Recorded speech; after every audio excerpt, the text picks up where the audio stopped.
Hello there, and welcome to 2025. I hope everybody enjoyed their holidays. Today's guest is Marie Walmsley.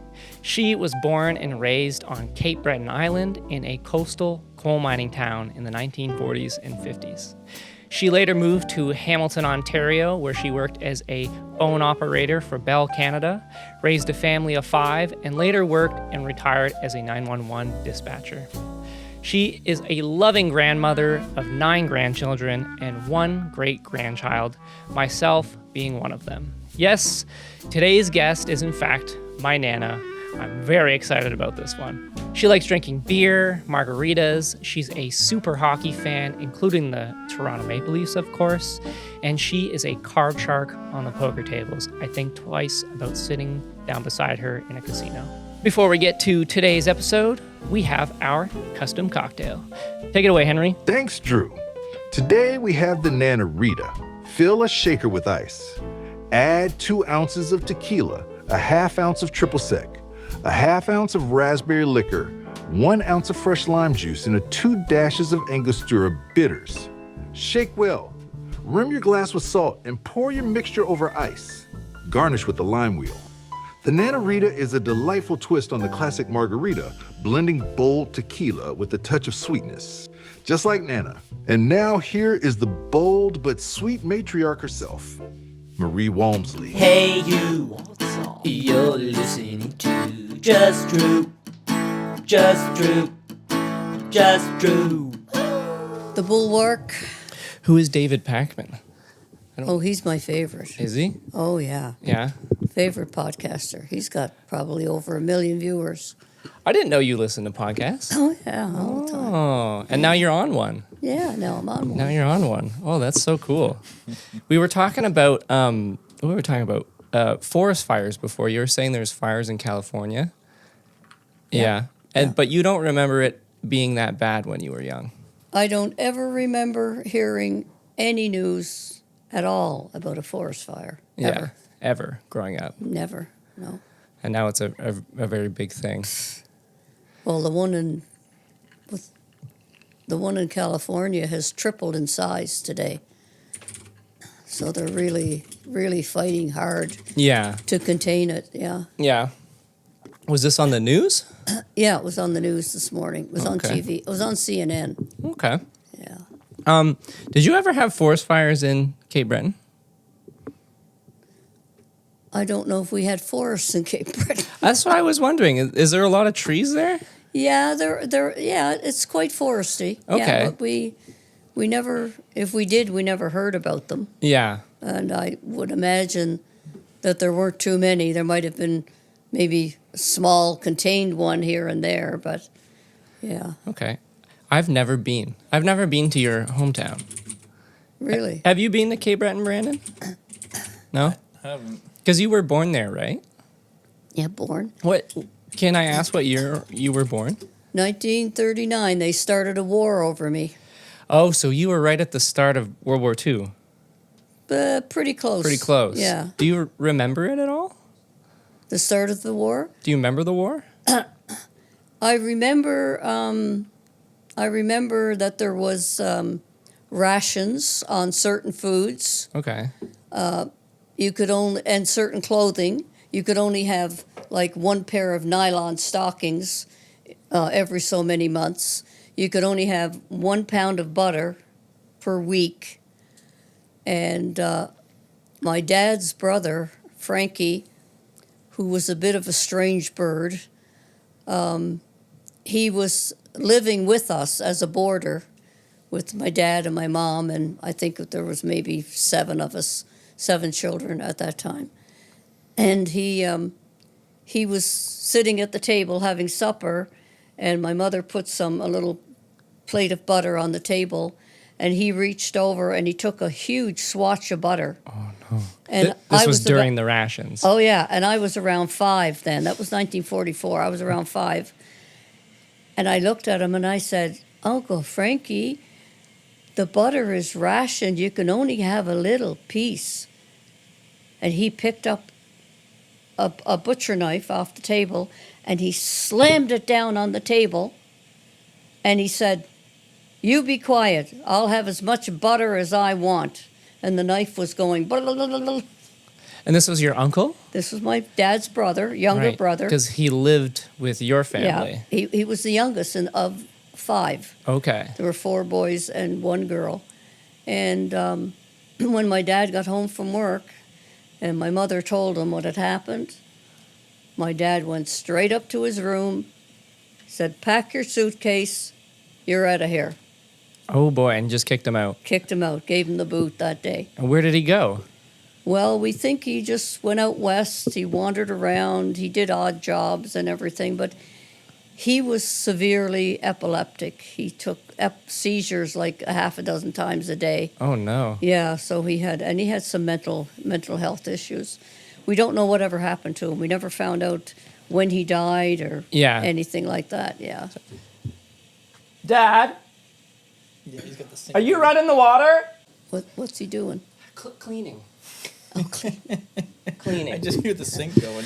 Sorry, everyone. My father's upstairs, and he's being very nice and cleaning my kitchen. But unfortunately, all the pipes run down here, Yeah, and you can he's, hear the water running. Yeah, he's a hygienist. He likes to have everything neat, clean, and organized. Yeah, and I don't mind when he comes here because he does all my dishes, so it's great.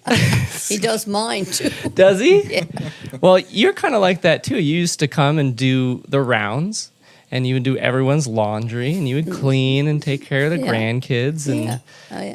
and Yeah. now we take care of you. Yeah. Well, I guess you come full circle. Yeah. Yeah.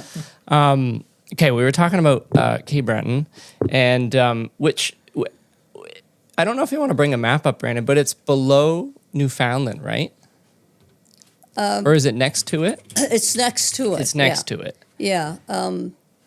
Cape Breton Island, the little town of New Waterford. Can you see it on the map there? When you get to New Waterford, you have to pretty well turn around and start heading back towards the mainland of Nova Scotia, because otherwise you would drop into the ocean. It's right at the very tip of Cape Breton Island. There it is right there. See it? There's Sydney, Cape Breton, Sydney, Glace Bay. And the town you were born in was called which? New Waterford. New Waterford. Yeah, there was a movie made called New Waterford Girl. Okay. Yeah. Is it about you? 25, 30, no, certainly not. About 25, 30 years ago.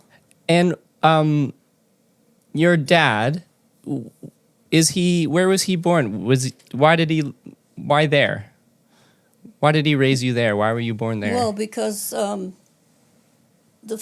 lot of families immigrated from Scotland and Ireland mostly, and they immigrated to Nova Scotia. Yeah. And I guess his parents and grandparents ended up on Cape Breton Island in the little town of New Waterford, where there were at least 3 major coal mines that were operating. So there were jobs for people to go to. Okay, and that's pretty much... Yeah, so he worked for, was called Dominion Coal Company. He worked there for probably 30 years, 25, 30 years. Okay. For Dominion Coal Company until we moved to Ontario. Okay. Yeah. And so your maiden name is MacDonnell. MacDonnell. Which yeah. is... Very Scottish. Very Scottish. Yeah. Okay, and that would explain... I don't know if you get the same thing, Brandon, but me and Hayden, when we grow our beards long, it goes red. Yes. And his mustache goes red. Yeah. Hayden has a red mustache. Yeah, I think there's some redheads in the family. Okay. Yeah. That makes a lot of sense. Yeah. But were you a redhead? No. No. Okay. I was platinum blonde, Oh, okay. and I had hardly any hair until I was about 2 years old. Okay. And then it came in little, tiny little curls, very close to my head. Yeah. My hair was very curly. And so was my dad's. Yes. That's where I got my curl.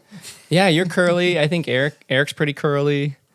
Okay. Yeah. So that's where that comes from. Yeah. And so our great grandfather moved from Scotland Yep. to Cape Breton and then and you're one of how many? 11. There were 11 children, and 7 boys and 4 girls. And you're the oldest of the girls.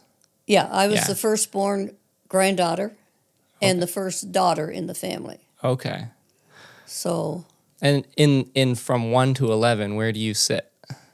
As far as firstborn, secondborn, third? I'm second. You're second. Yeah, my Okay. brother Bernie was the oldest. He was the firstborn. He was 14 months older than me. Okay. So I was born when he was 14 months old. And then my sister Mary was born when I was 14 months old. Okay. And then my brother Danny was born when she was 14 months old. Systematic. Jeez. Yeah, one after another. Boom, boom, boom, boom. And then, well, it was different back then. It was normal to have a lot of kids. Yes, families in Cape Breton were always very large. Yeah. Very large. We had a family living beside us, and their last name was McKinnon, and they had 13 children. Oh, wow. Yeah, right beside us. Okay. And we lived in a double house. You call it almost like a townhouse nowadays. It was 2 homes joined together with a family living in each side, and they were owned by the Dominion Coal Company. Okay. Oh, they own the housing. Oh, they built all the houses in the town Oh, to attract miners, yes. and they built almost all the stores in the town were owned by the coal company. You ever hear the song 16 Tons? No. And what do you get? Another day older and deeper in debt. Oh, okay. We'll have to look this up. That's where the song came from by that lady from, she's from Cape Breton Island. She sang at the Ontario Centre up here. She had a few concerts. She was a very big lady, but beautiful, beautiful singer. What decade would this be? That would be probably about Rita McNeil. Rita McNeil. Rita McNeil. Also yes. a Mick, so Yeah. Scottish. Yeah. Yeah. Okay. And probably lived in that town, I would assume. She lived up around Brador Lake, Okay. gorgeous country, and they built a restaurant called the Rita McNeil Tea House in honor of her. Okay. Yeah, she died now. She died about 10 years ago, I think. Okay. And she formed a chorus called the Miners of the Deep. Beautiful, beautiful male chorus. Okay. And they've performed in Hamilton at Ontario Place several times, and they wear the miner's outfit, and they wear the miner's helmet with the light on the top. Yeah. Yeah. Yeah. And they sing beautifully, beautifully, yeah. So they were mining coal. Oh, there. yes, Yeah. yes. It was all coal. Do you know if they still mine coal there? Every one of the coal mines are shut down. Oh, okay. Because you So- went and visited, right? Yeah. Yeah. The industry it tanked completely. We left in 56, and I think by probably within 10 years, all the coal mines were gone.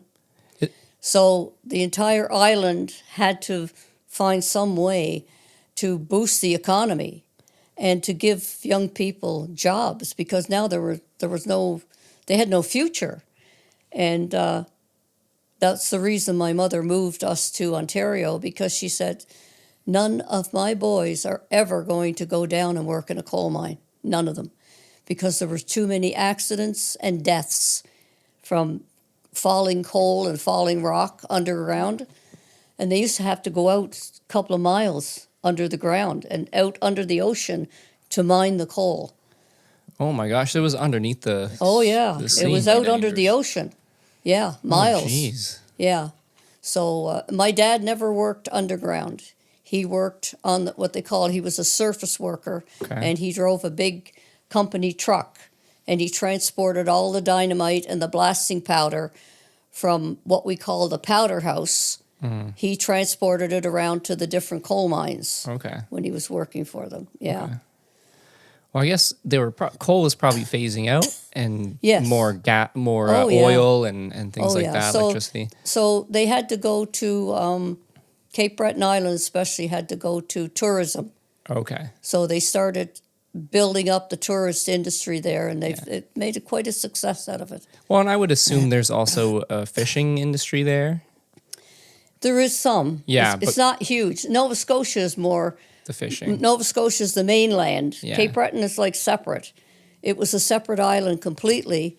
And then in the 1950s, they built the Canso Causeway, which joined Cape Breton to the mainland of Nova Scotia. So that made it not a complete island anymore, Yeah. even though we call it Cape Breton Island. Yeah. They made that after you left, I assume. Yes. Yeah. Here Okay. you're talking. Little bridge there. And now they have a bridge from Nova Scotia to Prince Edward Island as well, Yes. Yeah. which is very expensive, I've learned. But Yeah. I had okay. I had another uncle on my mother's side. Frank was his name, and Frank was a career military man, and during the war, like I said, everything was rationed, and he and my mother's sister, my aunt Frances, they came to visit us, and they stayed for a couple of weeks. And when Frank came, he thought he would do something nice for my mom. So he brought a huge bag full of apples, and he bought a huge bag of white sugar. So she could make apple pie, and she could use the sugar to sweeten it. So she whipped up a huge batch of pie crust. She was a phenomenal baker. And she put the sugar on and put them in the oven. I think she made 6 pies that day. And when she took them out of the oven, they were done. And she cut one pie open. The juice in the pie was completely beet red. Beet red. Couldn't have been any redder. And when she tasted it, she realized why. He had brought a bag of salt. Oh, thinking it was sugar. Well, my mother sat down, and I think she cried for half an hour. She had to throw everything out in the garbage. She couldn't eat it. Oh, no. Yeah, he thought it was sugar. He felt so bad. It was just one of those weird things that happened. Yeah. Yeah, Oh, dear. yeah. So what was it like growing up in Cape Breton? You used to tell me that your brothers would go and steal lobsters out of the traps and things like that. Well, there was a family down the road. Yeah. McPhee was their last name. Everybody was Mick and Mac. Mick something, Mick yeah. and Mac. And they would go out to a little town called Lingan, and in the middle of the night, and they would go into the lobster traps, and they'd steal. And some of those lobsters, I mean, they were 4 and 5 pounds. They were massive, You were saying that. huge lobsters. Yeah, bring them home, and they freeze them, and Mom would cook them gradually over the next few months. But they were really, really delicious. Did she know? Did your mom know where they came from? The lobsters? Yeah, but she never talked about it. She never asked. She never asked. Yeah. Don't ask. Don't ask. Don't ask. Don't tell. There's lobsters here. Yeah, yeah. And you also told me a story about your first ice skates, or you were buying ice skates at a store, and it was just Yeah, it was Christmas Eve. It was about 4:45. The stores were all closing at 5 o'clock. And there was only one store, sports store in the town that was open till 5.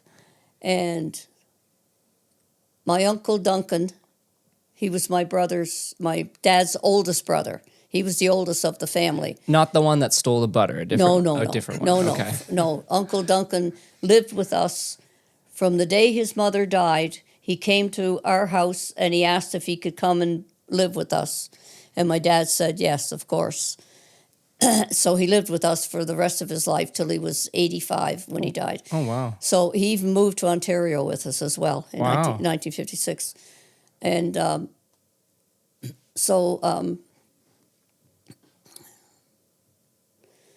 my train of thought has escaped me right now. What did I ask again? Oh, I asked about your ice skates that you bought. So Christmas Eve, Duncan came down. Duncan made our Christmas. Yeah. He bought everything for us at Christmas time. So he came downstairs and he said, "What did you want for Christmas more than anything?" I said, "Well, I didn't want a damn doll because I was a tomboy. I didn't like dolls." I said, "I want a new pair of skates." He reached into his pocket. He said, "Here, get going down to the store. They close in 15 minutes," he said, "and get you and your sister Mary both a pair of skates. High boot, white ones that came right up to here. Mm-hmm. So I ran all the way downtown. And as I got to the store, he was pulling the blind down and locking the door. And I banged on the window. And he opened the door and he said, "What is it?" I said, "I just wanted to get some skates for me and my sister for Christmas." He said, "Okay, come on in." So he sold us the 2 pair of skates. Do you For remember me- for me. how much they were? They were probably about $10 or $12 a pair. Okay. And now they'd be over 100. Oh, hundreds, Oh, yeah. Oh, yeah. Yeah. I had those skates. Till after I was married. Oh, really? Oh, yeah. I had them for like probably 30, 35 years. And you were an avid skater? Yeah. Yeah. Oh, yeah. I had a big rink out in our backyard Yeah. on East 12th. Yeah, I remember. We used to go all the time. We used to go out there and skate. Yeah. Yeah. Yeah. And then my dad would make that was really cool. And I had to be the goalie. I remember we bought the wrong tarp when we first tried to do that. So the color of the tarp was too dark. So Yeah. the ice kept melting on top of it. Oh, oh. Yeah. It's attracting heat Yeah. from the sun. We never used the tarp to build the ice rink. We used to get very cold winters and lots of snow back in the 60s. Yeah. So what we did, we waited until we'd get a snowfall, and then we'd bank the snow all the way around in a square, the entire backyard, and the ground would be frozen. So that would be our tarp. And then we'd spray it, let it freeze, spray it again. You'd spray it about 8 or 9 or 10 times to let it, each layer of water would freeze on top of the other one. Right. And it would build it up so that it was nice and hard and Just on the smooth. ground? Just on the ground. Just Wow. on the ground, yeah. We had a great ice rink in the backyard, yeah. I remember my mom's father on the other side. He used to play. They couldn't afford pucks or sticks, so they used to use corn stalk and cow dung or like poo, frozen poo, as a puck instead, because they could only afford skates, and that was it. Effective. Yeah, that's what they would do around here. Yeah. So okay. And were you playing hockey or just skating? Because you're a super hockey fan. I played hockey. The priest in our parish at St. Agnes Parish, he formed a girls' hockey team. Oh, cool. And he would rent and pay for a bus out of his own pocket every Saturday, and we would drive into Sydney, which is the main city on the island of Cape Breton. Okay. And the bus would take us into Sydney, and he would arrange for us to play against different high schools in Sydney. Oh, wow. Yeah, we had a pretty good team, What position were you playing? Do you remember? but usually right wing. Okay. Yeah, because I was a right wing shooter. Yeah, that's what I played. Yeah, Yeah, right But wing. my first love was basketball.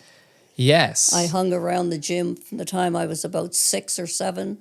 I remember one night in the winter, I was in the gym watching the girls. We had always had an excellent girls basketball team, one of the best in the province of Nova Scotia. Okay.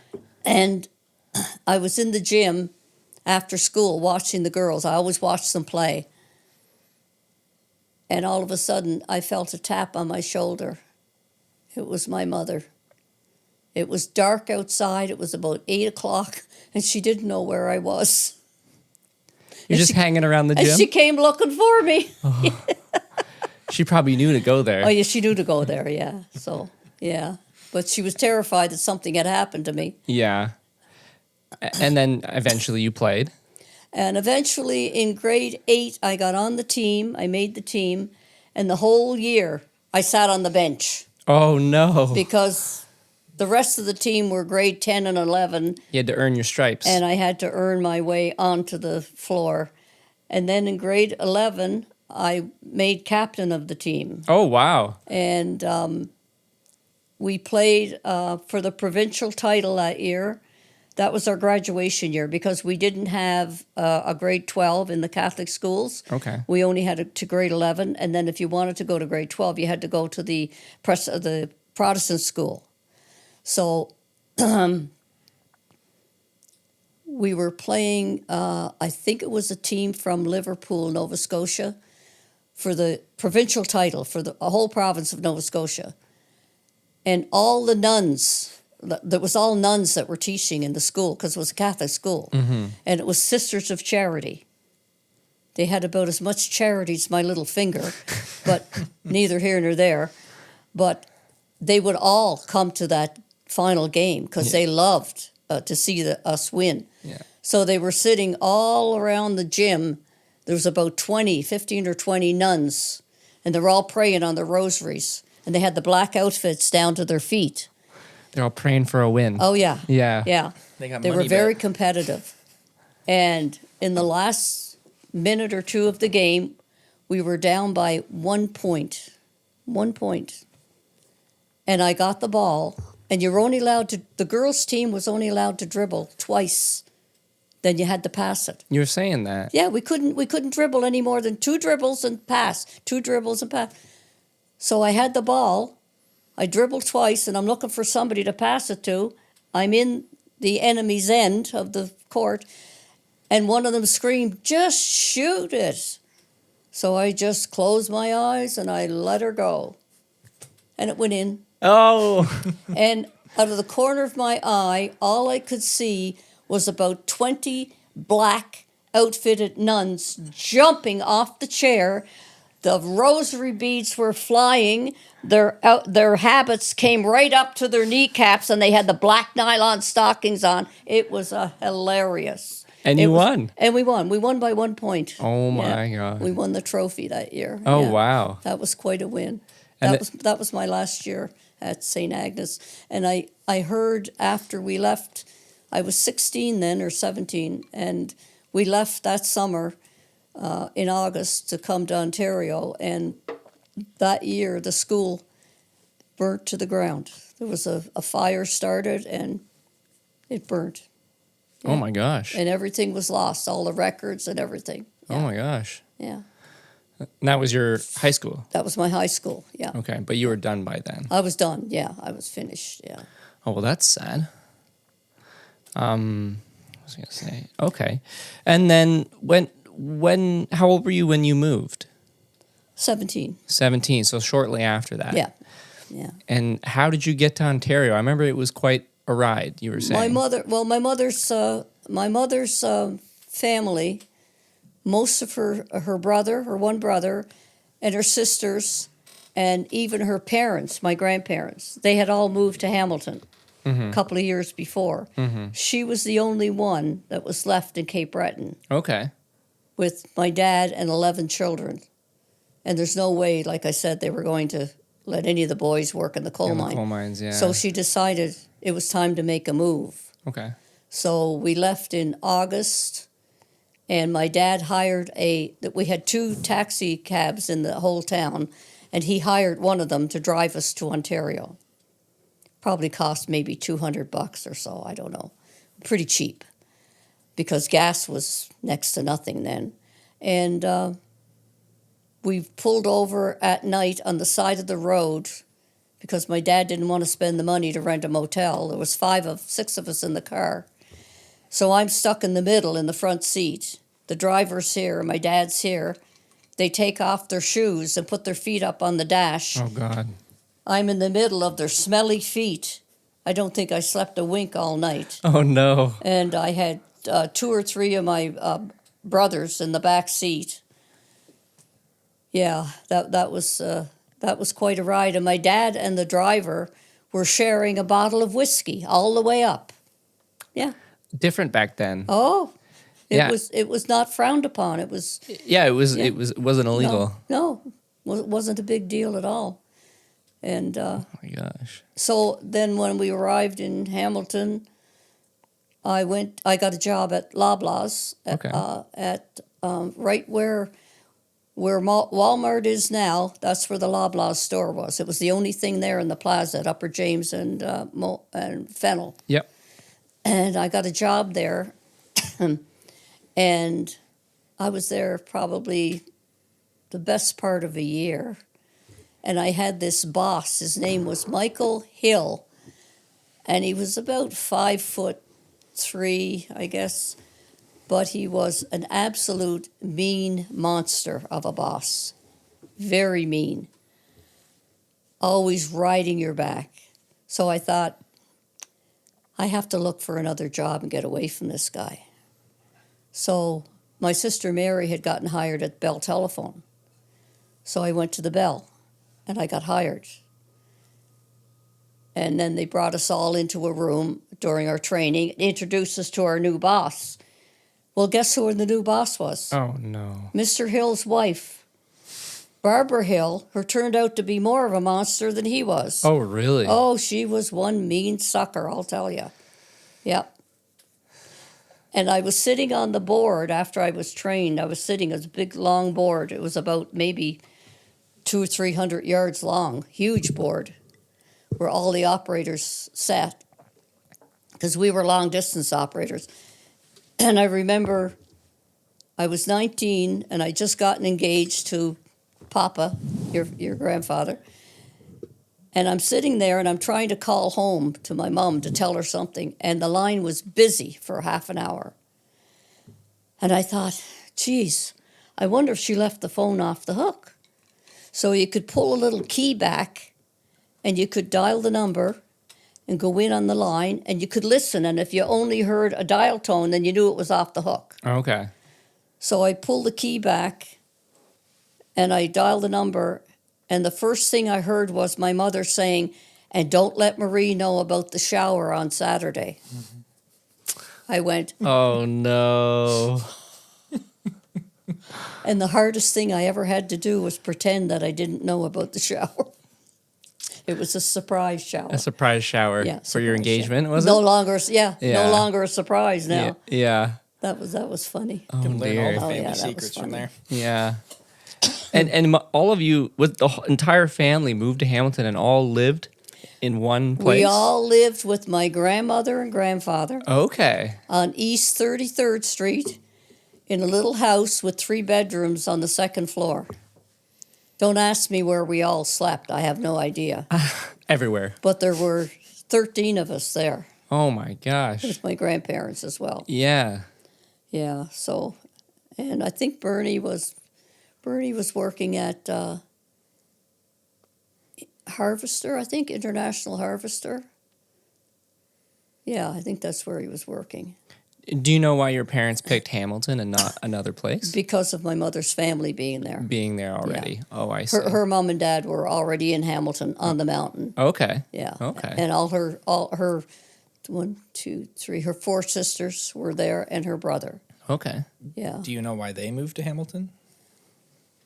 I think because there were a lot of factories that opened up. There was Harvester. There was Stelco was hiring they had 20,000 employees at Stelco at that wow. time, and then there was Procter and Gamble. There was all kinds of factories down at Burlington Street opening up, and there was all kinds of jobs to be had.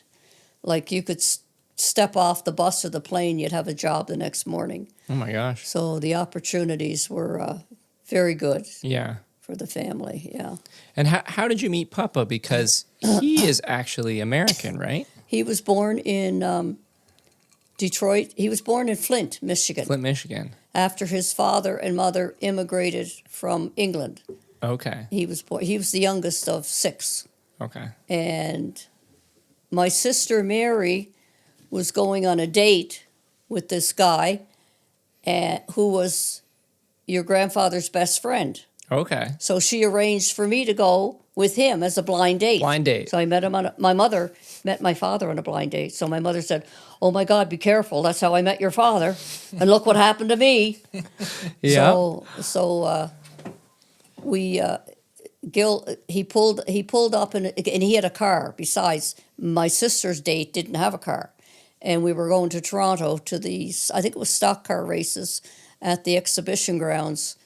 So I'm dressed up in this nice pencil-thin skirt and nice white blouse, high heels, the whole works for my first blind date. And when the car pulled up to the door, my sister peeked out and she says, "Oh, he's pretty good looking. Do you want to switch dates?" I said, "What, and go with Ron? No, I don't think so." I said, "No, I'll get through it." And guess where they took us during halftime at the stock car races?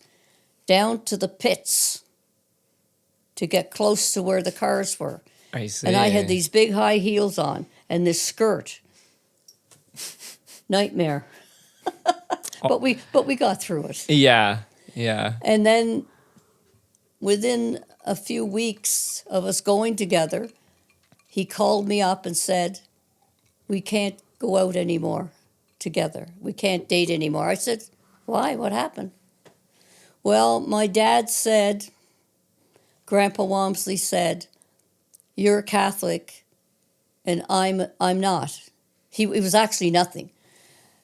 He said so, and my dad told me that the Catholics always want their kids to grow up in the Catholic Church. So he said it was a bad idea for me to be going out with a Catholic girl. I should drop her. Well, that lasted about 2 days.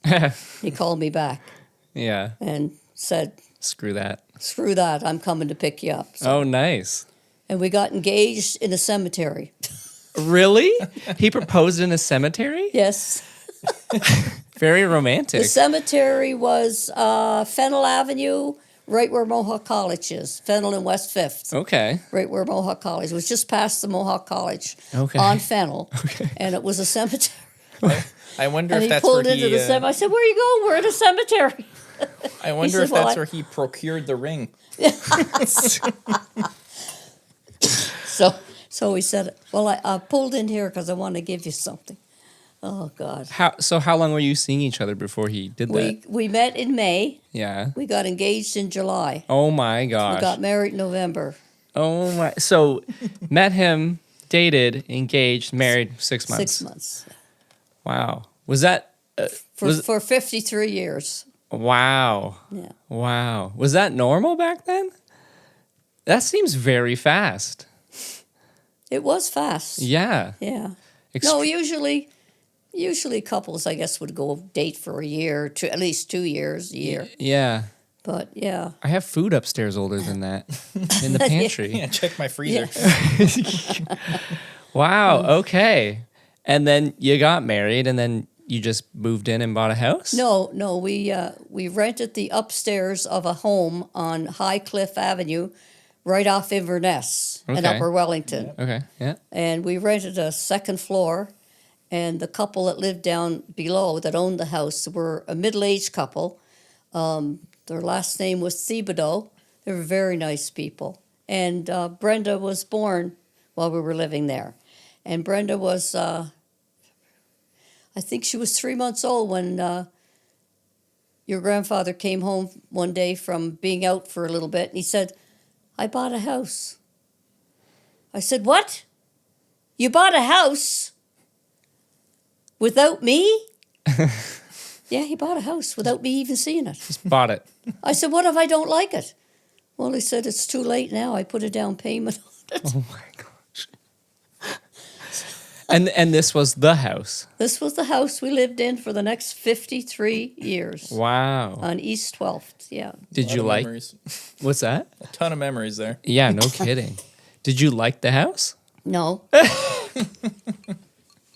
There were things I liked about it. The backyard was big and beautiful. Yeah. That's where we had the great big rink. Yeah. And then when the grandkids came along, we had a sandbox, we had a swing set, we had the swimming pools, we had the playhouse. We had yeah. everything there. Yeah. For the all whole, the the whole basement was toys and toys the whole everywhere. toy room. Oh yeah, video games Yep. when they came into play. And Yeah. yeah, but no, the main thing I didn't like about the house was the front entrance, because there was no. When you stepped in the front door, you were right in the living room. Right in the living room. Yeah, there was no like entranceway or hallway or little lobby, Yeah. anything like that. But other than that, it was, and the kitchen was very tiny. I couldn't open the oven door to take the food out unless we moved the table out of the way, because it would hit the table. So it was very tiny. It was maybe 5 feet wide by about 7-8 feet long, so it was very, but years later, Gil built an addition on, and he made the kitchen really, really big. Yeah, it was very. I Yeah, he remember did it being all big. himself. He was very much like that. He did it all himself without even one electronic or electric tool. Everything was hand tools. Everything, yeah. And he used to. I remember he used to paint the walls with a brush, not a roller. Oh yes. Had to be a brush. Had to be a brush. Yeah. Yeah, Takes Wouldn't so use it. long. Wouldn't use a roller. very stubborn. Oh yeah. Yeah, he was that all right. If there's Yeah. anything I remember, it's that he was stubborn. Yeah, He was. Yeah. and always first to the dinner. Yeah. Yeah, for And if it Christmas was, and stuff. if you put a bowl of peas on the table, he'd put them on his plate and he'd start eating, and we'd say, "Dad, wait till the rest of the food comes. I'm hungry." And then as soon as he was done, okay, where's the dessert? Yeah, And then we found the birthday cake one day with the piece cut out of the side of it. and that was him. He cut it out and he ate it before we even put the candles on the cake for one of the kids. Oh, he was a hoot. But he was a great father, Yeah, and grandfather too. great husband, and Yeah. very hardworking, loyal, trustworthy. Yeah, yeah. And he loved to watch any of us play hockey. Oh, he was Yeah. at everyone's Yeah, hockey game. loved to watch Everybody. Yeah, he loved to watch the hockey. Yeah, and I would remember he. My biggest memory of him is he would never come to the front door, always the back door. And if I heard a knock on the back door, I knew there was Timbits. I knew there was a 20-pack of Timbits. he trained us like dogs. That's right. So I Yeah. hear a knock on the back door, and I was like, "That's Papa. He's the only one that comes to the back." Well, his father, Grandpa Walmsley, Gil's father, would come every Sunday morning at 7:00 and knock on the door. And we'd all be in bed asleep. Yeah, He'd go around to the back door and he'd knock. So he'd keep going back and forth until one of us would wake up. And we'd let him come in. And he'd have a bag of hard candy for every one of the kids. And I'd say, "Papa, don't be giving them hard candy before they even have their breakfast." "Oh, that won't hurt them. That won't hurt them." So one day he went to the doctor for a regular checkup. And the doctor told him he had to lose some weight because he had a little tummy on him. And I used to make him homemade rhubarb pie. He loved my rhubarb pie. So he comes on Sunday and he says, "I can't have any pie." I said, "Why?" My doctor said, "I have to lose some weight." I said, "You're 93 years old. Who cares?" Eat the pie. I said, "If you die with a mouthful of rhubarb pie in your mouth, you'll have a smile on your face." that's He the way said, to go. "You're right. Give me a piece of pie." Oh wow. Yeah. Okay. Yeah. He was funny. Yeah. Yeah. He was very strict when he was younger with the family, but he mellowed as he got older. I think that's a grandparent thing. He mellowed with the grandkids. Yeah. Yeah. I think that's. He was a real pushover for the grandkids. Yeah. Yeah.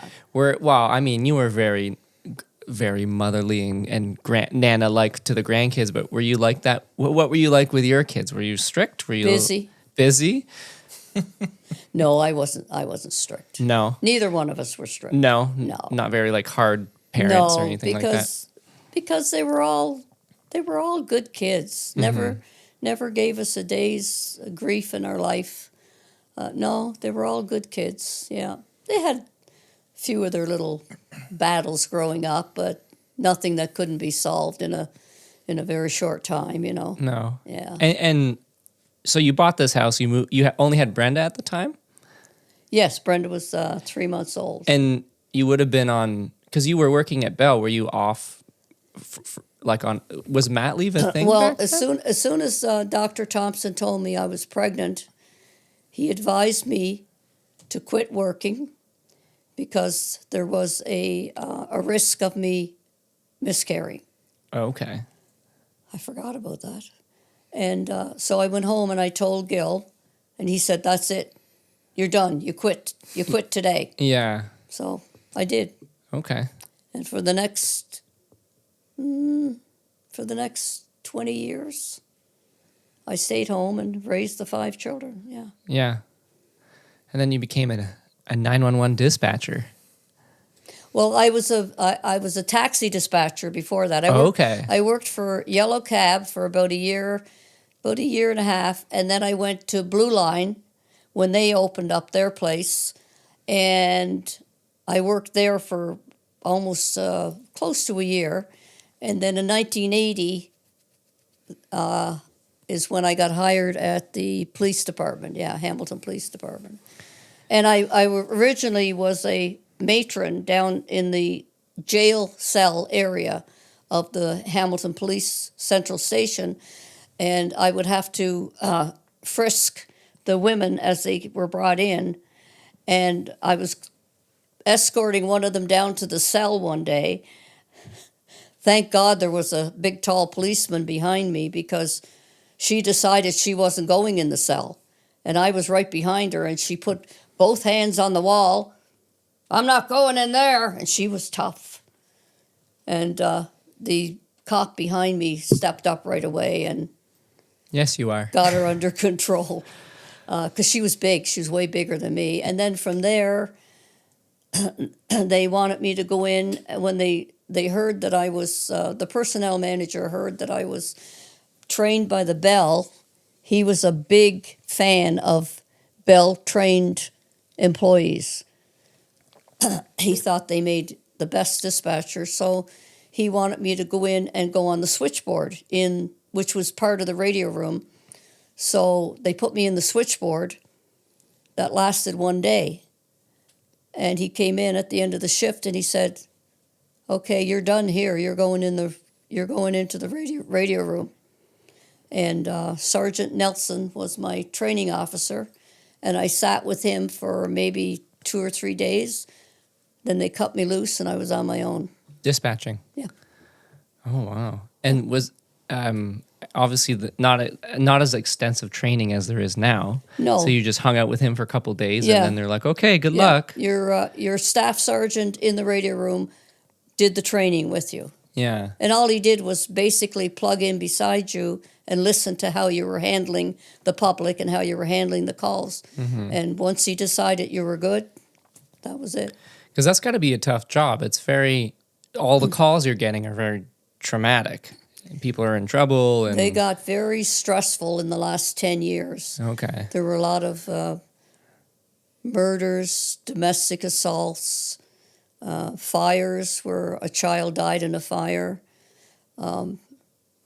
There was the youngster that was murdered by a neighbor. He was only 2 years old. That was probably the worst call of my life. That was the worst. Because I went for lunch when it was going on. I came back.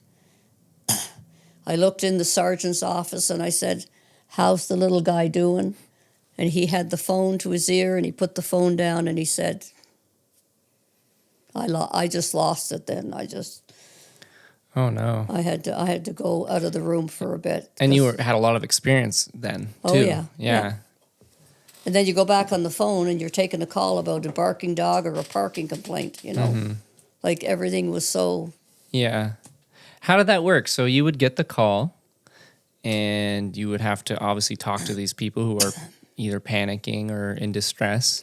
Well, when you're a dispatcher, the shift is divided into 2 sections. Half your shift, you're on the air dispatching to the officers on the street and in the cruisers. Go here. Hey, there's a call. Yeah, here. you're not working with the public. Mm-hmm. The other half of the shift, you're on the 911 phones, because the switchboard people are totally separate. They take the calls coming in on the regular phone line. So the shift is divided. It's like in 2 sections: dispatching to the officers, answering to the public on 911. And when the call would come in on 911, all the calls come in to the police. They don't come into the fire. They don't come into the ambulance. They all come into the police department. And you say, do you require police, fire, or ambulance? As soon as they tell you they need ambulance, you hit the ambulance button. Or fire, you hit the fire button. And then you pull your key back and you monitor the call to see if the police are required. If they're not required, strictly a medical call, you cut off the line and you go to the next call. Oh, wow. I had a young man one time that was 17 years old, lived on the mountain, and he called in on 911, had his dad's rifle on his lap, had the safety off the trigger, and he was going to kill himself. Why? Because his girlfriend had given him a Dear John letter. She wasn't going to be dating him anymore. So... And that's you talking to him. And I talked to him for probably 2 to 3 hours. Oh, Seven my John. God. And I talked him into putting the gun in the corner of the room, put the safety on it, walk out. He had no cell phone, so it was a landline. Walk outside and take the phone as far as he could get it, which was right to the back door, and then drop the phone and put both hands in the air and go towards the cruiser. Because I said, they don't know if you have a weapon or not. So they're just as afraid as you are of, you having a weapon, or you're afraid of them having a weapon. So I said, make sure you put your hands in the air. And he thanked me over and over again for making him realize what a big mistake he was making. Yeah. And in the meantime, while I'm talking to him, I'm having to go in and out of the line, but he doesn't know that because of the way that you did it. I had to send people over to get his mom. She was a crossing guard. I had to send officers down to Dofasco where his dad was working and get him to come to make sure that he knew he had support from his family. So that was probably,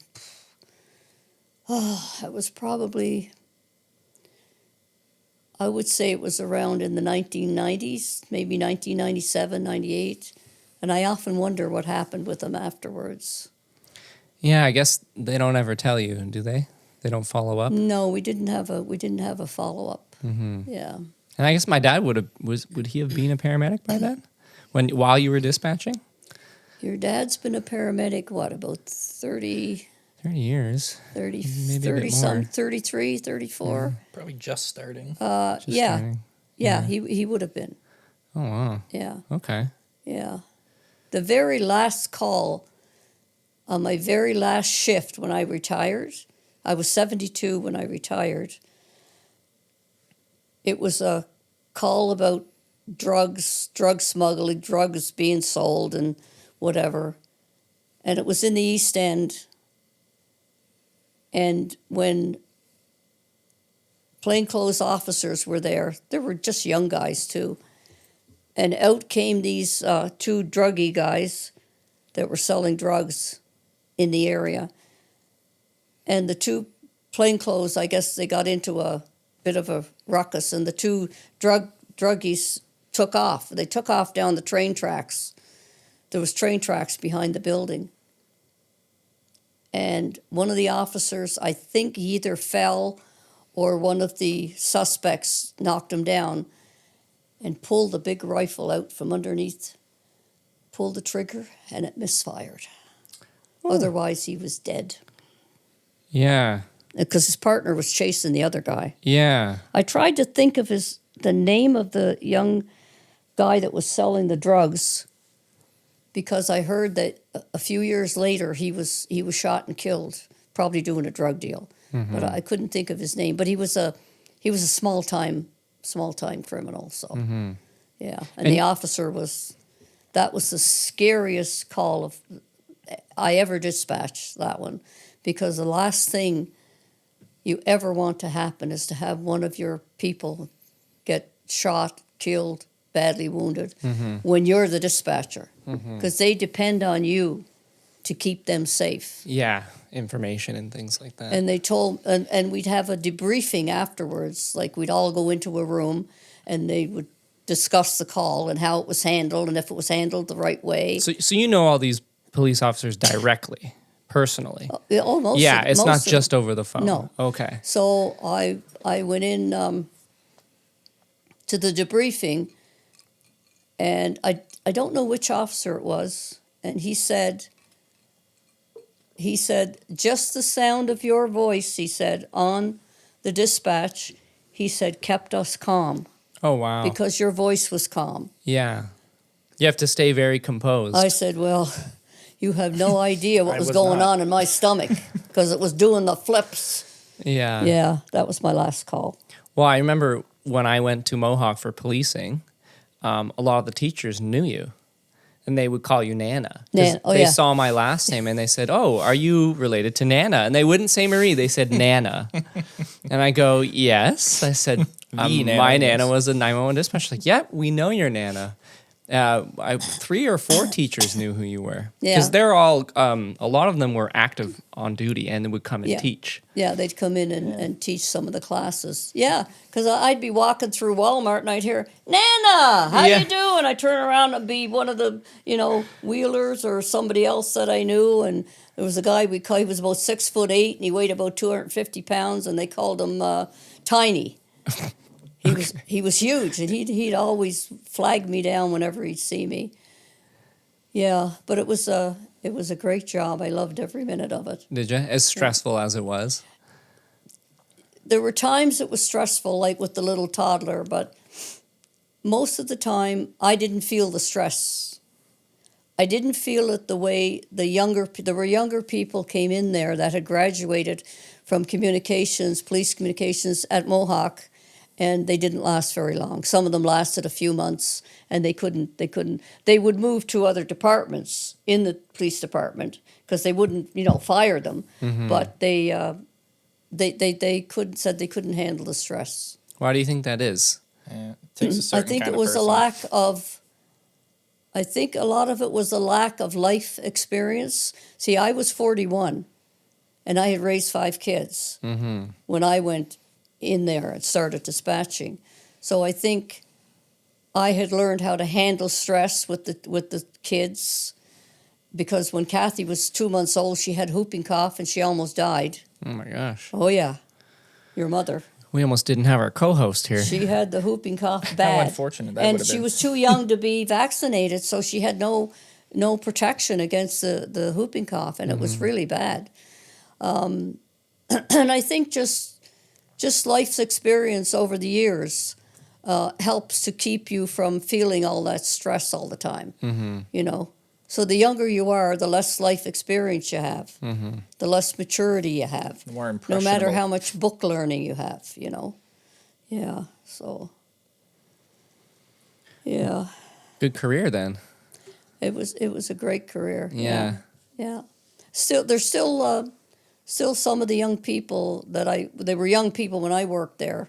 I've been gone now for 2011 I retired, so that's only, Was it that recent? I didn't know that. oh yeah, I was, was in high school. I was 72. Oh, I didn't know it was Yeah. that recent. Yeah, 2011. Okay. Yeah, and a lot of them they're still there. They're still working. Some of them still working in the radio room. Yeah. Yeah. Yeah. So Okay. yeah, Okay. Very cool. it was way better than Loblaws. I'll tell you that. No kidding. You don't have to deal with Mrs. Hill Mrs. Hill and Mr. Hill. and Mr. Hill, Imagine going to another job to get away from him, and then just his Oh. wife, Who's worse? who's worse. yeah, Wow. And now you have 7 grandkids. 9, 9? Am I counting wrong? 7 boys and 2 girls. Wait, me, Brandon, Eric, Justin, Brandon, Ryan, me, Hayden, Eric, Justin, Liam, Vanessa. Vanessa, Rachel. 9. Yeah. Right. Oh, yes. I was only talking about the boys at the wedding speech, so. All right, the 7 male cousins. And they're the only 2. The only 2 girls. Only 2 girls in the whole family. Yeah. Yeah. And I love to watch them play hockey. They are so good. But and Feisty. Vanessa is fantastic on defense, Yeah. and Rachel is A sniper. fantastic on offense. She's a sniper. She's been on a goal-scoring tear for the last month. Yeah, Mm-hmm. they're playing at Gateway now. Okay. Yeah, down on Fruitland Road because the Ancaster Triple Rink had a big fire. Eh? Oh, did it? Oh yeah, about 2 months ago. Oh, boy. Zamboni apparently caught fire in the back part, and then the Oh, fire no. spread, and it caused so much damage they had to close the rink down, and they had already paid for their season, so they had to move them out to Gateway. But that rink in Ancaster has been for sale for about 2 or 3 years. So you don't know. Yeah, that happens. Yeah. Oh, a little bit of insurance fraud. That happens. You never know. Yeah. Well, I had two guests on earlier, and they owned a greenhouse, and it actually got struck by lightning and caught on fire. Wow. And so, I get some comments online. I'm like, oh, yeah, right. There's actual footage of the lightning hitting it. Really? Yeah. Somebody got a picture of it. It was a neighbor's camera, like a doorbell camera, or they had a Wow. camera on their house that was just, across from it, and they it's right there. Wow. And then I had him on the podcast. He's late 70s. He's been running this business for like 30 or 40 years, and he said a lightning struck like 20 years ago and almost killed his son. So it's hit there twice. Holy smokes. Yeah, but a lightning strike hit it. And so they reopened, and I had him on the podcast. We were talking about Well, it. he but probably had it completely covered with insurance and everything. yes, except insurance, it just hasn't processed yet. So he's reopened it all on his savings. Oh, okay. Him and his daughter reopened it. And but yeah, a lightning strike. And he said it hit a while ago and like knocked his son out cold, essentially. He was Wow. working in the greenhouse and just zap. Yeah. Wow. So it does happen. But the other thing I wanted to talk about, there's a story about our last name we may not be Walmsleys. Do you know about this story? Treofold? Treofold, yes. Yeah. Treofold was the name Do you know? of Grandpa Walmsley, your grandfather's father. Yeah. Treofold was the name of the Irish policeman that fathered your great-grandfather. Mm-hmm. There were twins, but the other twin died right after birth. Mm-hmm. So Grandpa Walmsley was a twin. And in order to keep the Treofold name in the family, they named him William Treofold Walmsley.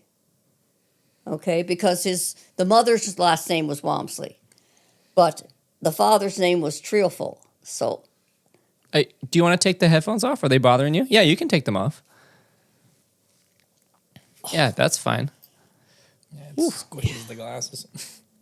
I have one ear that attracts the sun when I'm driving the car, Oh. and it gets It's a little raw? It gets raw. Oh, that's okay. Yeah. You don't have to wear those. I've had it checked. It's Yeah, no okay. problem. Just put those off to Yeah, the side. So Yeah, I'll grab those for you. so that's how they kept the name in the family, Treofold. Yeah. A rather odd name for an Irishman, but And so is our last name supposed to be that technically? no, not necessarily, because they weren't married. Okay. Oh, that's why they weren't married. They weren't married, and so the child, Grandpa Walmsley, and the twin were named with the mother's surname. Yeah. She didn't have to put Treofold down Okay. as a name. She put her name down. Okay. Yeah, so that's what happened.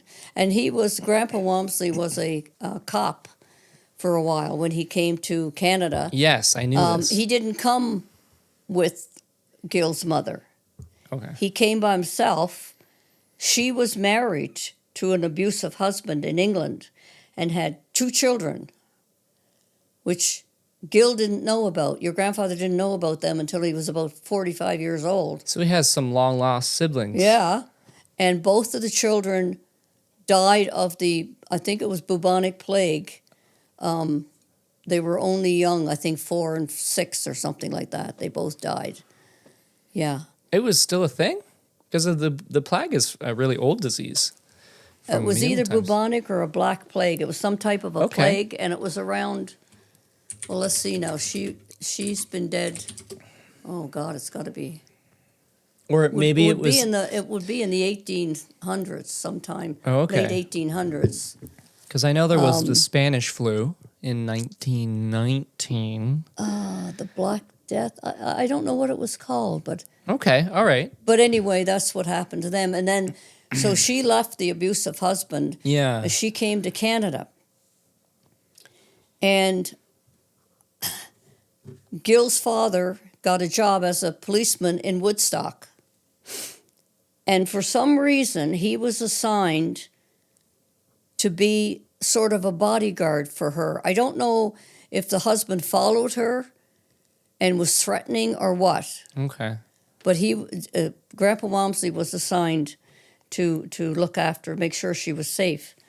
And then they got together, and Gil, your grandfather, doesn't know if they were ever married. He doesn't think they were.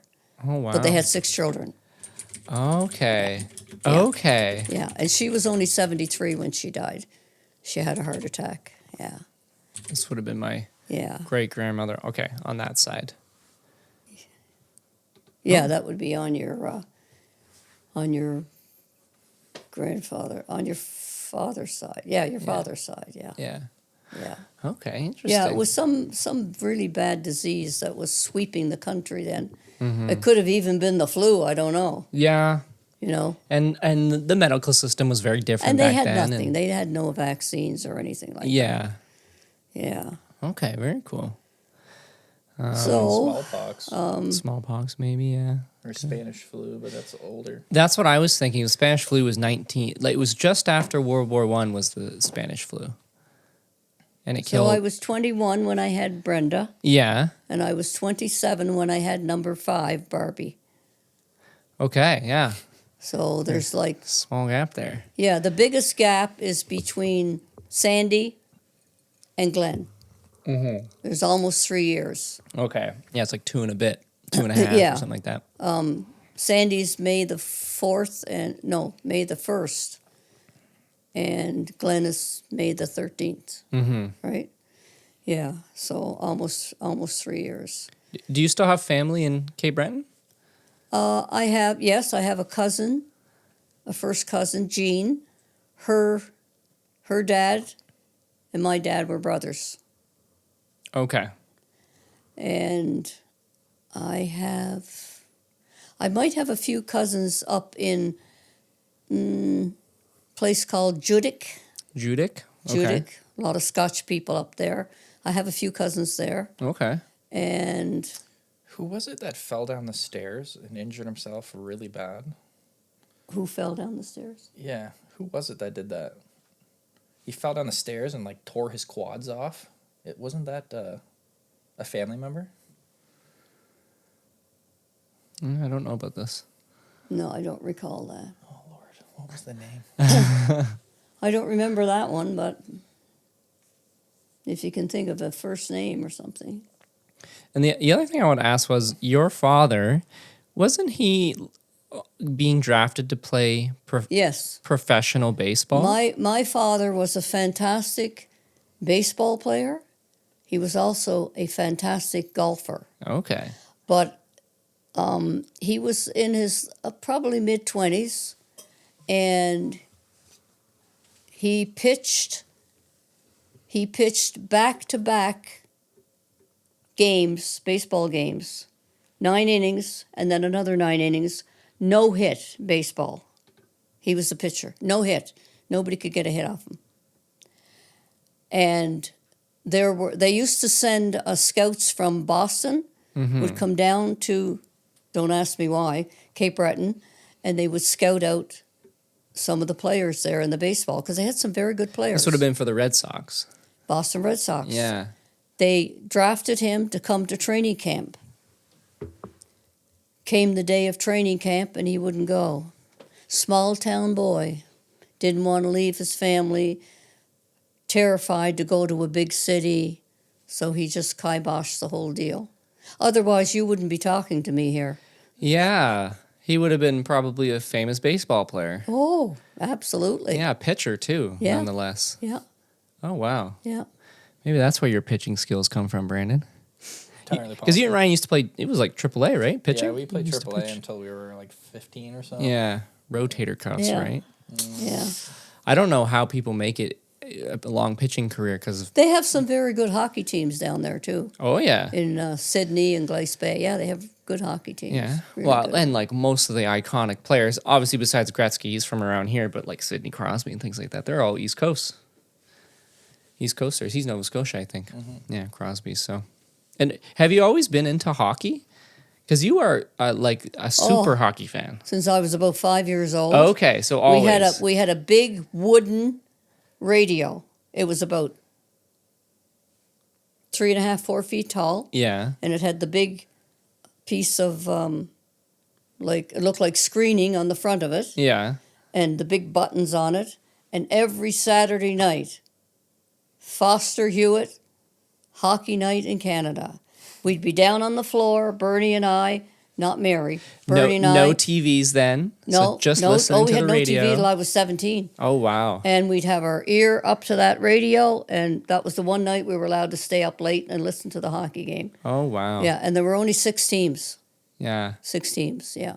And we were Oh, yeah, the originals. we were yeah, it was avid Toronto Maple Leaf Boston, Toronto, Detroit, I think. Yeah. Chicago. Montreal, Chicago. Montreal. I got Montreal. What was the 6th? I don't remember. Canadians, Leafs, Chicago, Detroit. Would have been Boston. Was the Oilers around then, or any? Oh, was it yes. another Canadian team? I think you're right. Oilers in Boston. I think Boston is an original Could team. it have been There was no Vancouver? Flyers back then. No, that would have been later? Philadelphia. 80 years ago. Yeah. Yeah. And this would have happened, you would have grown up during the Great Depression too, right? No, the Great Depression was 1929, I believe. Okay, I thought it was post World War II. No, Okay. it Maybe was I'm after. wrong. It was after. before. It was before World War 10 II. years before. Okay. Yeah. Okay. They had the crash on Wall Street or whatever. Or Yeah. Yeah. It ended at the very start of World War II. Yeah. Okay. I'm mixing my dates up then. I thought it was post. It was pre World War II. But your parents would have grown up during that. yeah, I see. yeah. And your mom, didn't your mom used to say she ran a restaurant? Yeah, she had a Eileen's Place, it was called, down at Jackson and Hess Street, Main and Hess. So in Hamilton. Yeah, in Oh, Hamilton. Okay. Yeah, she opened up a little restaurant there's a big apartment building there, a seniors building. And my dad used to work there. Dish pit. He used to do dishes, I think. Yeah, I used to help out. Okay. Yeah, and she made everything homemade. And the customers the seniors that lived in the building, they would call down and they would say, are you having your homemade rice pudding today for dessert? And she'd say, no, not today, but on the weekend. Oh, then I'm not coming for dinner. Click, and they'd hang up. Oh, no. Oh, yeah, they wouldn't come unless she had her homemade rice pudding. Must She have made everything homemade. She was phenomenal baker. I'd say, Mom, what are you making? And she'd be, just spooning. She'd say, oh, I don't know until I'm finished. Just going with the flow. Just go with the flow. No, never owned a measuring cup or a measuring spoon, nothing. That's Oh, my okay. style. Huh? That's your style. That's he my said. style. She just threw everything in together and hoped for the best. And that's it what- always turned out fantastic. She was doing that while raising everybody in Hamilton? Oh, yes. She baked all her homemade bread, all the homemade rolls. She used to make Parker House rolls that were to die for, all homemade pies. Yeah. She made the best peanut butter cookies I ever had in my life. I've never been able to find one to equal I was going it. to say, do you have the recipes of those? No, but I don't. She just did but, it. it was so good. She was such a good baker and a good cook. Yeah. I'd come home from school and I'd look in the fridge, I'd look in the cupboards. I'd say, Mom, there's no food anywhere. What do we have for supper? She's, oh, don't worry about it. I'll get something. And supper'd come and she'd have a whole spread on the table. Yeah.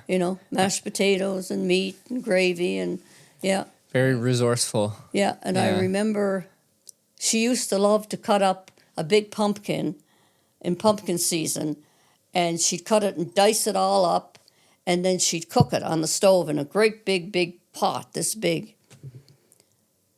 And then she'd let it cool, and it would have a lot of sugar in it, and it would have like a real sticky like syrup on it. Okay. So she'd put it up on the fridge in the kitchen to let it cool down. I come in from school. I couldn't see what was in it. So I reached up and went, Oh, no. I got all the pumpkin from here down. And the syrup all over me and the floor. And my Lord. She was so upset, but she didn't punish me. No. She knew it was an accident. but I just spilled about 3/4 of that.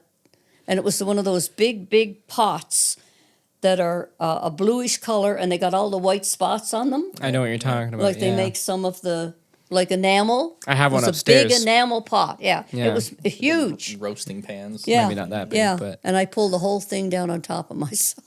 Hopefully it Okay. wasn't still hot. And we didn't have a refrigerator. We had what they called an ice box. An ice box, right? And the Iceman, Ike, I think he had one tooth in his mouth. He would come every Saturday and he'd bring the big, huge chunk of ice, this big, and he'd have a pick in it, and he'd have it over his shoulder. yeah. And he'd walk in the front door, through the hallway, through the dining room, into the kitchen with water dripping all the way. And he'd plop it in the back of the fridge, the ice box, and that would last the whole week. There'd be about this much left. Really? And At it the would end of keep the week. everything cold. Yeah, it would keep everything cold. Yeah, Okay. yeah. And there were milkmen back And you know then, how too? when we got our first fridge, our very first refrigerator, it was an actual refrigerator, electric. It was paid for by putting a quarter every day into a little meter. There was a little meter, but this big, attached to the fridge, and that's how you paid for it. So you didn't buy it, you're almost renting it. And You're and almost it renting keeps it. it cold. Yeah, you put a quarter in every day to Oh. keep it going. Yeah, to keep it going. and to build up. And the guy would come about once a month, and he'd empty the box out and take all the quarters. There'd maybe be $20 or $30 in it, and that's how Wow. she paid for it. Yeah, Wow. yeah, Okay. yeah. And do you remember the first time you got a TV? Do you remember the first time I there was 17 Okay. because I remember I had a boyfriend then. Oh. He was 18, and we had the rabbit ears Yeah. with the little, probably, I don't know, maybe 15-inch screen or something. Size of like an iPad, maybe. Yeah, Yeah. a little bit bigger. Yeah. Rabbit ears. And it was all pretty well all snow. And it wouldn't come on until 7 at night, and it would shut down at 11. Okay. Yeah. And a lot of it was local people, local talent. Yeah. There was actually a girl in my classroom that sang. She was a very good singer. She sang on that TV. Okay. And we used to go down the road. Sometimes we'd be out playing different games and things. It was 12, 13 years of age. And we'd all line up on the porch down the road because they had a bigger, better TV and a better picture. And we'd all line up on the porch out. So they didn't know we were there. And we'd all be looking in the window watching the TV. Yeah, it was funny. Reminds me of Harrison Park. We had actual igloos we would make in the winter. We had so much snow. Oh my the snow gosh. would be up like 4 or 5 feet high. So we would dig a tunnel, Yeah. and we'd go way back, and we'd put cardboard on the bottom, so we didn't have to sit on the snow. And we dug little indents in the side, and we'd put candles, and we'd light them. Oh, cool. We're lucky we didn't burn to death. Well, I mean, My mother didn't know we had candles in there. yeah, I guess your clothes could catch on fire, but I Yeah. guess if it's an igloo, it's all ice and snow and Yeah, water. and it was so cold. And we had so much snow that we would go upstairs to the second floor. We'd climb out through the bedroom window onto the roof of the kitchen, and then we'd jump off the kitchen roof into the snowbanks. Yeah, that's how much snow we had. How did you get around? Like, I obviously cars can't drive in that. How did you get food? How did you get groceries? My dad used to, in the winter, he wouldn't drive the big truck. There was no such thing as snow tires. Yeah. He would drive a huge sleigh that was about as long as your island upstairs. Okay. It was about 10 feet long. Okay. It was about 4 feet wide, and it was all wood, Yeah. and with the big snow runners on the bottom, Yeah. pulled by 2 huge pit horses. Like their rear ends were this wide. Hitler and Kitchener were their names. I remember their names. Hitler and Kitchener. Don't ask me where they got those names from. Okay. And my dad would come around and pick us up at school hour, about 8:30, 8:45. Yeah. And we'd get in the big box. And on the way to school, every kid along the way would jump on the runners, jump in the box, By the time we get there, there'd be like 30, 40 kids In a sleigh. hanging on. Yeah. And he'd take us all down to school. That's how you'd get through all the snow. Yeah, oh yeah, yeah. Wow. Did Yeah. he own the horses? No, they belonged to the coal company. Oh, Yeah. right. Everything Yeah, belongs to the coal they company. used horses in the pit. I see. In the pits. And the horses used to go blind, eh? Really? Yeah, because they never saw the sunlight. All the pollution. Oh, and that's stuff, so too. Yeah, sad. they were down underground all the time. That's so They housed them down there. They fed them down there. Really? Yeah, they had their hay and everything down So there. if they don't see light, then Yeah, they never saw the light, so they would go blind. oh my Yeah. gosh. And they used to keep little birds, canaries. Yes, Canary that's a in the term, cages, right? Yes. And when the canary would start to keel over and die, they knew it was time to get every miner out because Gas. there was a buildup of methane gas. Yeah. Canary in the coal mine, that's a Yeah. term. My grandfather, my dad's father worked in the coal mine, actually in the coal mine. And he was buried under a fall of coal one time. Actually, it was a fall of. They used to blast the stone so that it would free up the coal. Mm-hmm. The coal would be in behind it, and he got buried a couple of times. And I remember him having these little purpley marks all around it. And I said, Grandpa, what are those purple marks on your face? So he said, that's from where I got hit with the pieces of coal and stone. The blast. Yeah. Yeah. Now there was a big cement building. It looked like a Quonset hut. It was rounded roof. It was quite large, about as big as your house. And my dad used to take us up there in the truck if we wanted to go in the good weather. We'd go up in the truck. It was right on the ocean, right on the Atlantic Ocean, just up on one of the big cliffs. And they called it the Powder House. Well, I didn't know what it meant, the Powder House. So he would there was a steel door that was like a foot thick, and he'd have to put his arm in and fiddle around till he'd find the key, the place to put the key, unlock it. Then there was a cement door that was a foot wide, and he'd have to fiddle around till he couldn't just put it in. Yeah. Because they wouldn't put the lock on the outside like that because somebody could punch it open. Yeah. So they put it inside, and he had a special key that he went in. It was a great big thing. And he'd let us go in, and we'd climb up on these nice big wooden boxes, and we'd have playing hide and seek and have a great time. I never realized powder house meant it was blasting powder. Gunpowder. And it was boxes of sticks of dynamite in that powder. And they said if anybody had ever had a cigarette or a spark, it would have blown up the entire town of New Waterford. It would have been gone. And It would have been like an A-bomb. and you're playing on Thousands of pounds. And we're TNT playing on top boxes. of it and hiding behind the boxes. And your dad knew. Oh, yeah, he knew. Yeah, he knew. Oh. But there was no flame or smoke or Yes, cigarette, nothing yeah. like that. No. Oh my gosh. Oh, and when he'd back that truck up, he used to come this close to the edge of the cliff. I wouldn't get in the truck until Bernie and I'd get out. We'd get out and we'd stand in front of the truck until he straightened it up. Because he'd go so close to the edge of the cliff. And Just the cliff was a sheer drop. Oh, God, yeah. This was near your house or near the This was gunpowder? this was on the almost on the just one street over and maybe 10, 15 blocks up the road. Okay. Yeah, it was right up at the end of the town Yeah. of New Waterford, yeah. Right, because Cape Breton it's very like cliffs into the Yeah, ocean. oh, That's yeah. that's how it's Yeah, set and up. it sits so- right on the ocean, eh? Oh wow. Yeah. Wow. Wait, did you eat a lot of seafood? Yes. Yeah. Every Friday it was fish. Okay. And it was usually herring because it was cheaper than anything. And it was loaded with tiny little bones. I hated it. Yeah. I wouldn't eat it. No. I was afraid I was going to choke. So, but cod and haddock was too expensive. We couldn't afford it. So every Friday, yeah. And every Sunday we had to go to Mass. Okay. And every Sunday afternoon we'd have to go to what they called catechism.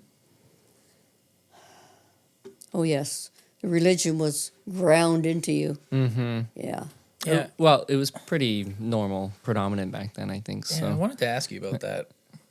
So you were saying that great grandpa didn't like that you guys were No, Christian. because when Dad and I got engaged and then we planned on getting married, of course, it had to be in the Catholic Church. I don't know why. I wasn't a gung-ho Catholic, but we went over to see the priest at Peter and Paul. It was Father Wilhelm at the time. And we went over to see him because you have to take instructions if you're marrying a Catholic and you're not Catholic. So they wanted Dad to sign this paper that any children would be raised Catholic. And of course, Gil balked at that. So I punched him in the arm and I said, just sign the damn thing. We don't have to follow it. Yeah. So he did. He signed it. Yeah. Yeah. And I mean, for the first maybe 10, 12 years, I took the kids we'd go to Mass on Sunday, Yeah. you know. Very and, normal back then. Yeah. And then I remember your dad, Glenn, Yeah. going to be confirmed. Mm-hmm. And make a big to-do about it. So they'd have all the 11 and 12-year-olds go into see the priest one at a time. The priest would be in a special room in the school. He'd go in the school, and they'd talk to him, and he'd ask them a few questions. So they said to Glenn, "So Glenn," the priest said, "you go to church on Sunday?" He said, "No." "Oh." He said, "Do you go to communion or confession?" He said, "No." Well, he says, "You can't be confirmed." Glenn said, "Okay." But then his friend Just true. went into the priest. Just true. "Do you go to church on Sunday?" "Oh, yes, Father." "Do you get communion and confession?" "Yes, Father." "Okay, you'll be confirmed." Glenn says, he doesn't go to church, he doesn't go to confession or get communion. He was lying to the priest. How come he gets confirmed and I don't? I told the truth, he lied. I said, because they believe the liar, that's why. Yeah. I said, don't worry about it. I said, it Oh. means nothing. Yeah. Oh That was my funny. gosh. He couldn't understand that. Yeah. Well, I was Just- being confirmed and he wasn't. Yeah. Yeah, it was funny. Oh. So Father Wilhelm, he became a bishop later. Oh He was wow. the, Okay. He was the one that married us. We had a double wedding. Yeah. A double wedding. Double wedding. Bernie and Brenda, Okay. and Gil and I. We had Same double wedding. time. Yep. Oh, same, very cool. Same day, same time. The only thing that was kind of sad about it was Bernie couldn't have any of his family at his dinner because they had the wedding dinner at Brenda's house with her family, and of course, with 9 siblings and me, 10 of us, we were all at my mom's house on Brucedale, and she and my Aunt Dot and I think Dottie and Aunt Dottie and Aunt Marie and Peggy, they all made the dinner. Eh? They cooked the turkeys and everything. Yeah, so it was a little bit sad in that way that he couldn't have all his siblings there, you know. But they lasted 50 years, just like we lasted 53. Yeah. Yeah, No kidding. and Brenda. When Brenda started dating Bernie, she was an only child. Okay. Bernie was the oldest of 11. Yes. He'd bring her over to the house, and Paul and Walter and Gerard and Stephen would all be hiding behind the couch waiting to see if they were going to kiss or hug. Oh, it was so funny. We were spying on them all the time. Yeah. Yeah. Yeah. Very cool. Well, it was the smartest move my mother ever made, was to bring us to Hamilton, because it gave us all a good life. Yeah. Yeah, it gave us all a chance to have a good life. So Yeah. And I love Hamilton so Yeah. much. I love that I city. do too. Yeah, Yeah. I never have wanted to live anywhere else. Once I came here. I thought I was going to live there my whole life, just circumstance. But if I were to move, that's the only place I'd want to. Yeah. It's here or there. That's it. Yeah. I like that city so much. Yeah. Very Yeah, I'll cool. always stay by Hamilton. You can always visit. Yeah. Well, I'm there often, so yeah. Where's your dad gone? He's upstairs. I told him to be quiet because remember he was doing dishes. Okay, we can wrap it up. Is there anything we haven't talked about that you want to talk about that I missed?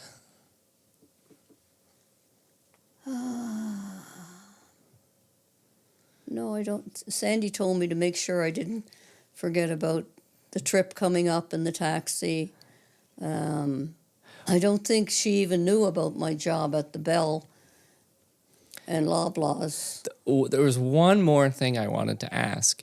You used to drive all of my aunts and uncles and your dad down to Disney World, all the way down to Florida, Orlando, like more than once, in the back of a car, and they would lay in the back and you'd drive for days, right?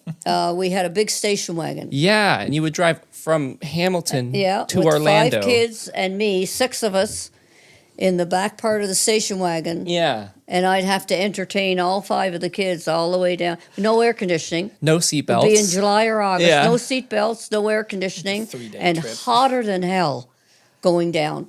And one year we went down, just Gil and I, when the kids were all out of the house. And just him and I went down. And we had a camper. We pulled a camper on the back. So I said to he was getting tired. I said, you get in the back and have a sleep and I'll drive. Because I was used to pulling the camper. Mm-hmm. So I'm pulling the camper and I'm driving along this big wide open highway in Florida. And I see these 2 young boys standing on the overpass. And I'm thinking, They're I up to wonder no what good. they're up to.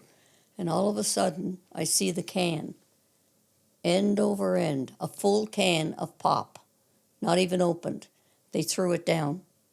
I had to swerve. Gil woke up. What happened? I said, we damn near got hit with a can on the front windshield.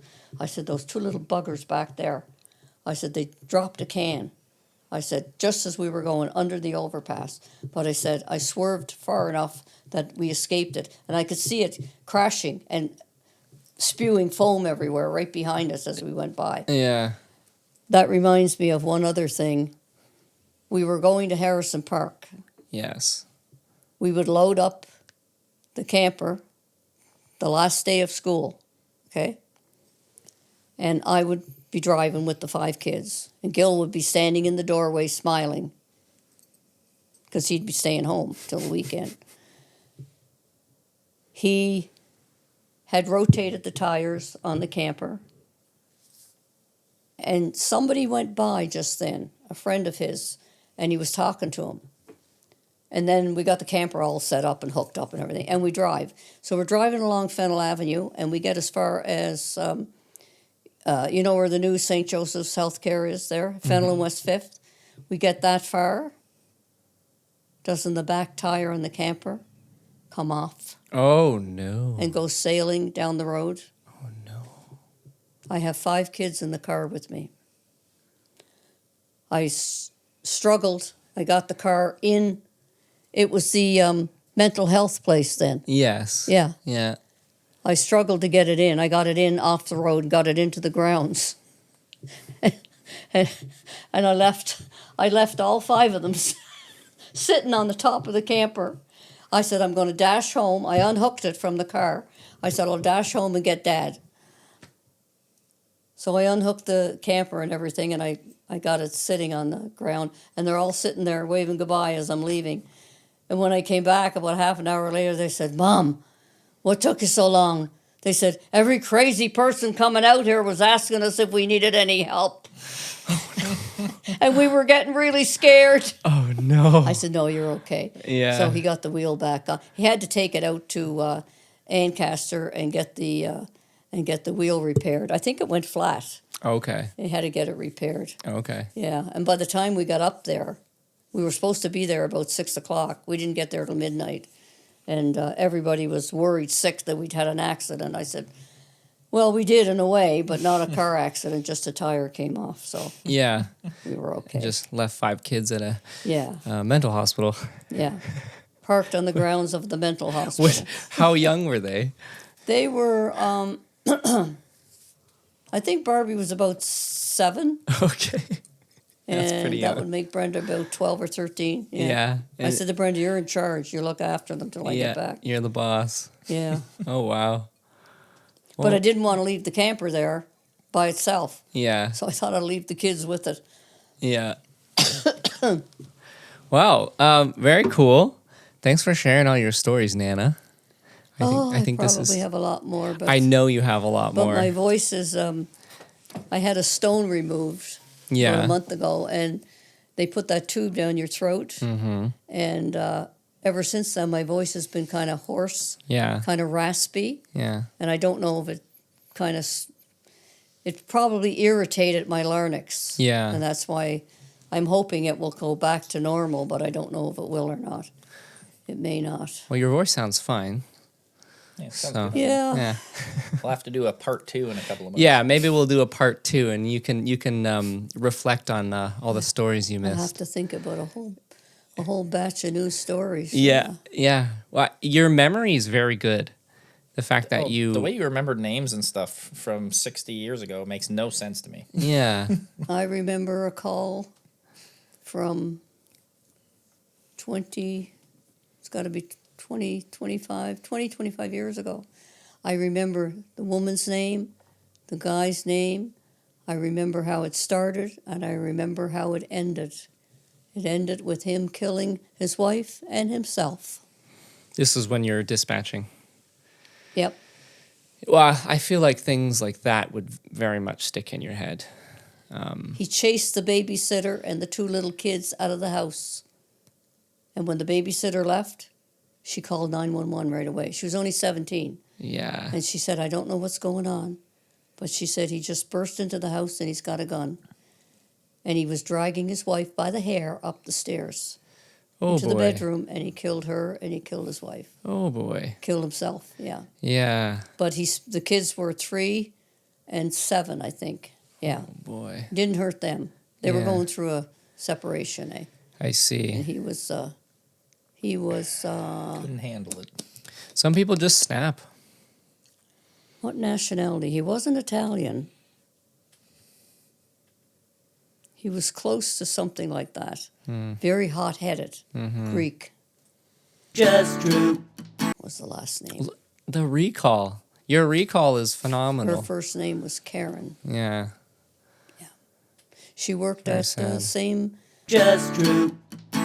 Dundas where your mom works. Yeah. Yikes. And he accosted her in the parking lot as she was leaving work. And there was a big argument, and one of her co-workers saw them, ran back in and called 911. Yeah. Said, something's going on. Yeah. I was the last person to speak to her. I called the house.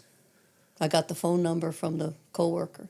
I called the house. I said to the babysitter, I said, is Karen home? No, she said, but she should be here any minute. Oh. I said, oh, she said she just walked in the door. I said, let me talk to her. So I told her who I was, and I told her what happened. I said, you can edit this, right? I don't normally, but I can. But I don't want to have names in it. Oh, I see. I can blank the names. Yeah. She said,